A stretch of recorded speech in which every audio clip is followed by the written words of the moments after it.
I would like to open the discussion by quoting what is perhaps the most famous line in all Shakespeare, even in all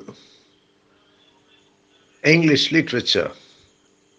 The first line of, again, what is perhaps the most famous soliloquy in all Shakespeare,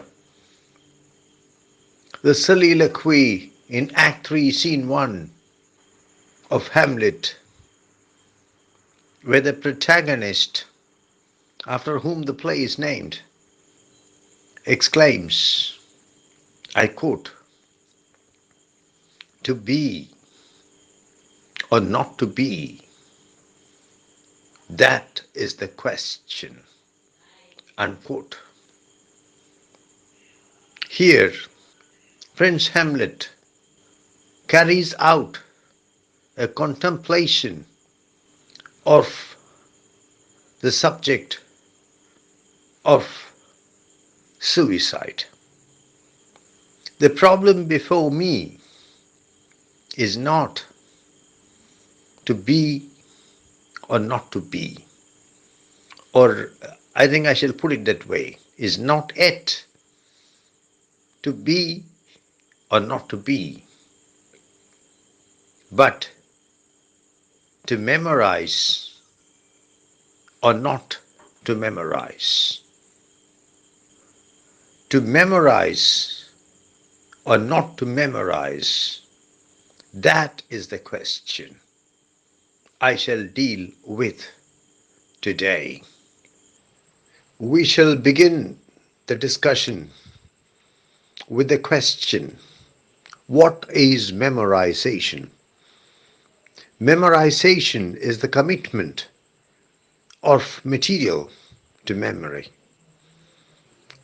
The purpose of memorization is to facilitate recall of the memorized material when the need arises. If the memorization process is unable to pass the recall test, the process is a failure. So memorization is the internalization of material by an individual's memory with the ability to reproduce the material at will. Is memorization good or bad? This is an age-old controversy. Personally, I'm a great fan of memorization, but almost all my colleagues are against it. They advise students to understand what they learn and then reproduce it on the answer paper. Whenever they get an opportunity, they denounce memorization as mechanical, cheap, suicidal. Whether memorization is good or bad is a dilemma that students and teachers have faced since time immemorial. It shall be finally solved today. Let us take a look at the arguments advanced by those who say that memorization is bad. 1. Memorization is dull, boring, and cumbersome. 2. It fails to involve the learner fully and effectively. 3. It hinders real understanding. 4. Memorization without comprehension is useless. 5. It is worse than useless. It is dangerous. Excessive memorization damages the brain. Let us now consider these contentions one by one in some detail. Memorization is dull, boring, and cumbersome. I fully agree with this. Any repetitive activity is likely to become dull, boring, and cumbersome. But if you really love your subject, if you really love your profession, if you really love what you're doing, it will certainly not be dull, boring, and cumbersome, even if it is repetitive.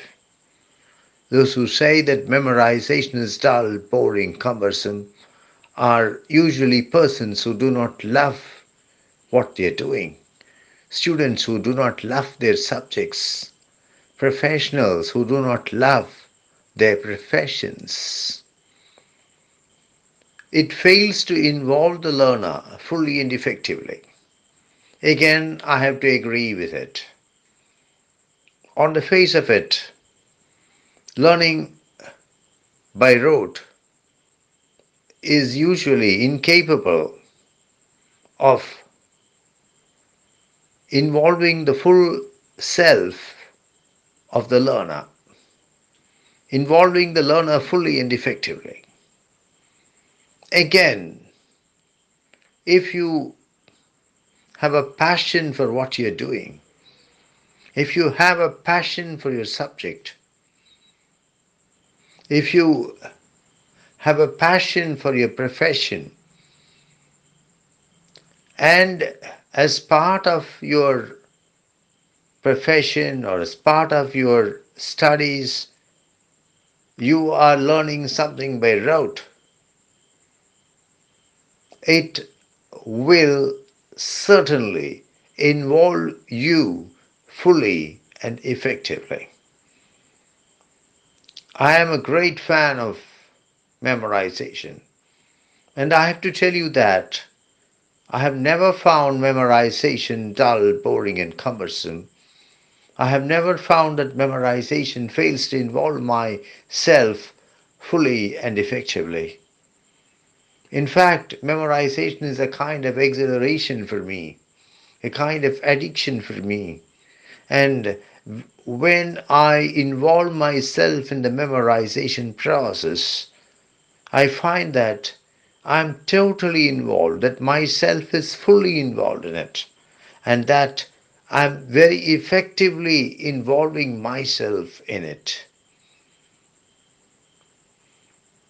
It hinders real understanding. Again, at first blush, this may appear to be true because many of us have the concept that memorization and understanding, memorization and comprehension are two very different things, and memorization is capable of hindering, of preventing real understanding.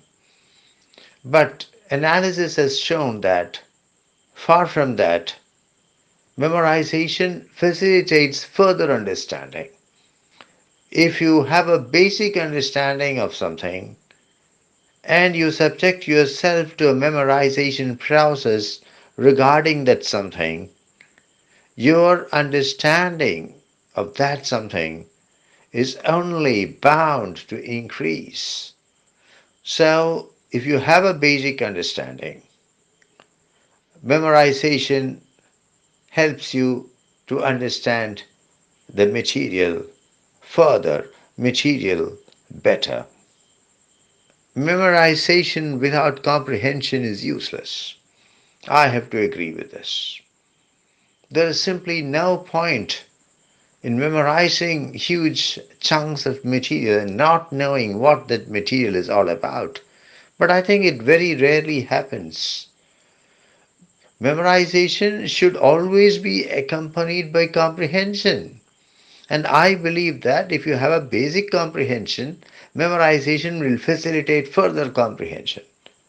So, memorization without comprehension is certainly useless, but memorization and comprehension are without doubt not, I repeat, not mutually exclusive activities.